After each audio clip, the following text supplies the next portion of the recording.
You check your bank account. The number is bigger than last month. You got a raise. You're doing everything right, and somehow you're still losing. Not because you spent more, not because you made a mistake, because while you were working, someone else was stealing. Not from your account, from the dollar itself. And they've been doing it for 5,000 years. My name is Alex, and I've spent the last decade studying how money actually works versus how we're told it works. And what I found is that most people don't understand they're holding two different things. They think it's all money. It's not. One of these things has survived empires, wars, and civilizations. The other has a lifespan shorter than a golden retriever. If understanding the difference between currency and money matters to your financial future, make sure to hit that subscribe button and give this video a thumbs up. Because what I'm about to show you is the wealth transfer that's happening right now, in real time, and nobody's explaining which side you're actually on. Here's the thesis. Currency is a medium of exchange. Money is a store of value. The dollar in your pocket is only one of these. And that distinction is the difference between building wealth and watching it evaporate while you sleep. Now here's what nobody tells you about money. Real money, the kind that actually stores value across time, doesn't come from governments. It comes from exploding stars.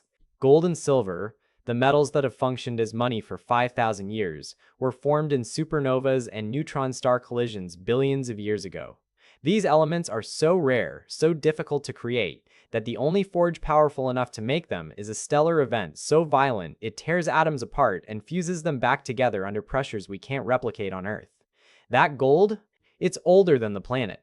It survived the formation of the solar system. It survived the rise and fall of every civilization in human history. A gold coin from ancient Rome will still buy you a quality suit today. The same suit it bought 2,000 years ago. That's money. That's a store of value. Now let's talk about what's in your wallet. Fiat currency. Government paper backed by nothing but a promise and the threat of force. And here's where it gets interesting. Researchers analyzed 775 currencies throughout recorded history. Take a guess how many survived indefinitely. Go ahead, I'll wait. 0. Not 1. Every single fiat currency in human history has either collapsed, been replaced, or been destroyed. The average lifespan of a government paper currency is 24.6 years. The median? 7 years. 7. That's how long half of all currencies last before they're gone. But that's the average across history, right? Surely modern currencies are different. We're more sophisticated now. We have central banks and economists and fancy models. Except we're not different. We're worse. Because now we can destroy currencies faster than ever before. 152 fiat currencies have been specifically destroyed by hyperinflation in modern history. Not lost to war, not replaced by reform, destroyed by printing. Let me paint you a picture of what currency collapse actually looks like. Germany, 1923. The Weimar Republic is printing money to pay war debts. By December, it takes 4.2 trillion marks to buy $1. 4.2 trillion. Workers are paid twice a day because if they wait until evening, the money is worthless. People are burning cash in their fireplaces because it's cheaper than buying firewood. A wheelbarrow full of paper money won't buy a loaf of bread. Zimbabwe, 2008. Prices are doubling every 24 hours at the peak. Every single day, your money loses half its value. The government prints a $100 trillion bill. It's not enough to buy a bus ticket. Monthly inflation hits 79.6 billion%. People abandon the currency entirely and start using anything else. Eggs, cigarettes, goats. Anything but the paper the government says is money. Venezuela, 2018. Inflation exceeds 1 million%. 1 million. Workers are paid in cash that's worthless before they get home. People are weighing money instead of counting it because counting takes too long. The currency has so little value that citizens are crafting it into handbags and origami to sell to tourists. The paper is worth more as art than as money. And before you think that can't happen here, let me show you what's already happening. The United States dollar has lost 95% of its purchasing power since 1925. 95%. $100 in 1975 buys $16.40 worth of goods today. That's an 84% decline in 50 years. Not from some catastrophic event, from normal monetary policy. This is what's supposed to happen. This is the plan. Here's what I'm about to show you next, and this is the thing that took me years to actually understand. The dollar isn't failing. The dollar is working exactly as designed. Because governments don't want money. They want currency.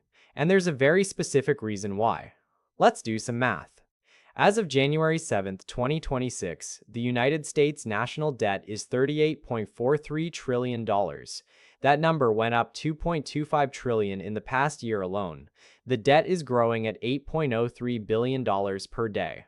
That's $92,912 per second. Every second you've been watching this video, the debt has increased by almost $100,000. Interest payments on that debt consumed $1.22 trillion in fiscal year 2025, more than defense spending, more than we spend on education, transportation, and veterans benefits combined. We're paying $1.22 trillion just to service the debt, not to pay it down, and that number is accelerating because interest rates have risen. Now here's where it gets personal. Divide that $38.43 trillion by every household in America. Your share is $285,127.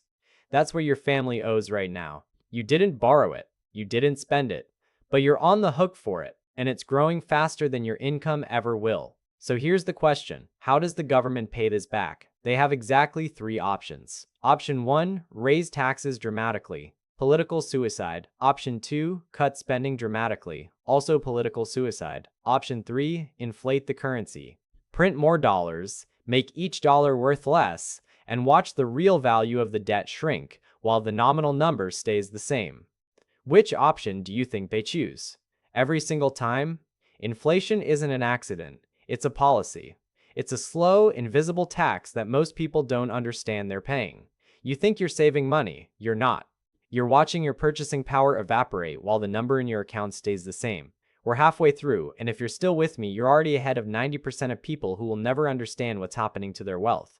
But don't stop now, because what comes next is where the math gets really ugly and the solution becomes crystal clear. Here's the mechanism of the theft. You work 40 hours, you get paid in dollars, you save those dollars. The government prints more dollars. Your dollars are now worth less. You didn't spend them, you didn't lose them, they just buy less. That's not inflation in some abstract economic sense. That's theft. Slow, legal, politically survivable theft. The wealth didn't disappear, it transferred. From you, the person holding currency, to anyone holding real assets. Real estate, commodities, stocks, and especially gold and silver. Because while currency supply can be inflated infinitely, gold supply is fixed by physics. You can't print gold. You can't create it with a keystroke. You have to dig it out of the ground, 1 ounce at a time, and we're running out of easy deposits. And the market knows this. Gold just hit an all-time high of $4,889 per ounce in January 2026. That's up 77% in 12 months. 77%. While your savings account paid you what? 0.5% interest? Maybe 1% if you shopped around? Gold went up 77% because the market is voting. The market is saying the dollar is being destroyed and we need to get out. But here's what most people miss. They think gold is going up. Gold isn't going up. Gold is staying the same. Gold is still gold. It still takes roughly the same amount of human labor to extract an ounce from the earth. What's changing is the dollar. The dollar is going down. Gold is simply repricing to reflect the expanded currency supply. When you double the number of dollars in existence, each dollar is worth half as much. Gold doesn't care. Gold just sits there, being gold, while paper currencies collapse around it. Let me show you the historical pattern, because this isn't new. This is the oldest game in the book. The Roman Empire did this. The denarius, the primary silver coin of Rome, started as pure silver. Then they started debasing it, adding copper, reducing silver content. By the end of the empire, the denarius was basically worthless bronze with a silver wash, and Roman citizens knew what was happening. They hoarded the old coins, the real silver, and spent the fake stuff. They understood the difference between currency and money. We've forgotten. Every empire does this. Every government that controls the money supply eventually debases the currency. They can't help themselves. The temptation is too strong. Because inflation is politically survivable. It's slow. It's invisible to most people. You can blame it on external factors, supply chains, foreign countries, greedy corporations, anything but monetary policy. Default is different. Default is immediate. Default is obvious. Default gets you thrown out of office or overthrown, so they choose inflation every time. And that means if you're holding currency, you're on the losing side of the wealth transfer. If you're holding real assets, especially monetary metals, you're on the winning side. Now let me tie all of this together, because when you see how these pieces connect, the whole picture changes. Currency versus money isn't just an academic distinction, it's the difference between preserving your wealth and watching it evaporate. Here's the real magic happening in your brain right now. You've been conditioned your entire life to think dollars are money. They're not. Dollars are currency. They're a medium of exchange, a unit of account, and they're decent at those jobs. But they're a terrible store of value. And store of value is the most important property of money. Think about what money actually needs to do. It needs to hold purchasing power across time. You work today, you want to be able to trade that work for goods and services 10 years from now, 20 years, 40 years. That's the whole point. If money doesn't store value, it's not money, it's just paper. And that's the trap we're all in. We confuse medium of exchange with store of value. We think because we can buy things with dollars, dollars must be money. But you can buy things with movie tickets if you find the right buyer. That doesn't make movie tickets money. Currency is what the government says you must accept for transactions. Money is what humans have chosen, spontaneously, across every civilization for 5,000 years. Gold and silver. Now here's where the psychology gets dark. The system is designed to keep you confused, because if you understood this distinction, you'd stop holding currency beyond what you need for monthly expenses. You'd convert excess currency into real money, into real assets, and the wealth transfer would reverse. You'd be on the winning side. But they don't want that. They want you saving dollars, holding dollars, working for dollars, and keeping dollars in a bank account that pays less interest than inflation. Because every dollar you hold is a dollar they can devalue. It's a tax they don't have to vote on. It's theft without the messy business of actually taking something from you. And the narrative reinforces this. Save for retirement. Build an emergency fund. 6 months expenses in cash. All good advice for short-term liquidity. Terrible advice for long-term wealth preservation. Because that cash is melting. It's losing value every single day. At current inflation rates, that emergency fund loses 7 to 10% of its purchasing power every year. In 10 years, it's worth half what it was. In 20 years, it's worth 25%. You didn't spend it. It just became worthless while you were being responsible. Now let me show you what happens when you understand this. When you see the difference between currency and money, you stop trying to save currency. You convert currency into money as fast as you can. You hold enough dollars to pay your bills and handle emergencies. Everything else goes into assets that can't be inflated away. Real estate, productive businesses, commodities, and especially monetary metals. Because here's the thing, the wealth transfer is happening whether you participate or not. The only question is which side you're on. Every time they print another $1 trillion, wealth moves from currency holders to asset holders, from savers to owners, from the people who followed the rules to the people who understood the game. And this isn't some future prediction. This is happening right now. This is why the wealth gap is exploding. This is why you can do everything right, work hard, save diligently, live below your means, and still feel like you're falling behind.